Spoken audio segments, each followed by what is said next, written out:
నమస్తే అండి. మీకు అందరికీ తెలిసిన విషయమే. సింగరేణిలో యూనియన్ ఎన్నికలు రేపు జరగబోతున్న 27వ తారీఖున. ఎలక్షన్ టైమింగ్ వచ్చేసి పొద్దున 7 నుంచి సాయంత్రం 5 వరకు ఉంటుంది. కౌంటింగ్ వచ్చేసి 7 నుంచి స్టార్ట్ అవుతుంది. దీనికి సంబంధించిన వివరాల విషయానికి వస్తే భూపాలపల్లి ఏరియాలో 5,421 మంది ఓటర్లు ఉన్నారు. 9 పోలింగ్ బూత్స్ ఉన్నాయి. తర్వాత అలాగే కౌంటింగ్ సెంటర్స్ కూడా ఇక్కడ మనము స్టేడియంలో ఏర్పాటు చేయడం జరిగింది. ఇంకా వేరే విషయానికి వస్తే పోలీస్ బందోబస్తు విషయానికి వస్తే సుమారు 100 మంది సెక్యూరిటీ సిబ్బంది ఎస్పీ గారి పర్యవేక్షణలో, డిఎస్పీ గారు రాములు గారి పర్యవేక్షణలో, సిఐ గారు రెడ్డి గారి పర్యవేక్షణ జరుగుతున్నది.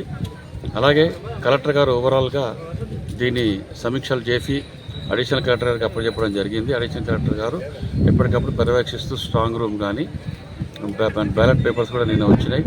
అన్నీ చాలా పకడ్బందీగా ఎక్కడ ఎటువంటి పొరపాట్లు లేకుండా ఎన్నికలు సజావుగా జరగడానికి అన్ని బందోబస్తులు చెకప్ చేయడం జరిగింది.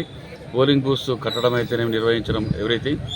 అలాగే మా చైర్మన్ గారు ఆదేశాల మేరకు డైరెక్టర్ పర్సనల్ బలరాం గారు, డైరెక్టర్స్ జిఎం పర్సనల్ హనుమంతరావు గారు అందరూ కూడా ఎప్పటికప్పుడు సమీక్షలు, రోజుకి 2 సార్లు సమీక్షలు నిర్వహిస్తూ మొత్తం కంపెనీ వైడ్గా, అలాగే భూపాలపల్లి ఎక్కువ మంది కార్మికులు ఉండడం దృష్ట్యా ఎక్కడ ఏమాత్రం పొరపాట్లు లేకుండా ఎన్నికలు సజావుగా నిర్వహించడానికి అన్ని రకాల బందోబస్తులు చేయడం జరిగింది. ముఖ్యంగా థామస్ గారు ఇక్కడ చీఫ్ ఎలక్టరల్ రిటర్నింగ్ ఆఫీసర్గా వచ్చారు. వారి యొక్క టీం 3-4 వచ్చారు. వారందరూ కూడా ఇక్కడ బస చేయడం జరిగింది. ఈరోజు సాయంత్రం స్టాఫ్ మొత్తం ఎన్నికలకు విత్ సెక్యూరిటీ వెళ్ళడం జరుగుతుంది. రేపు పొద్దున ఎన్నికలు జరుగుతాయి.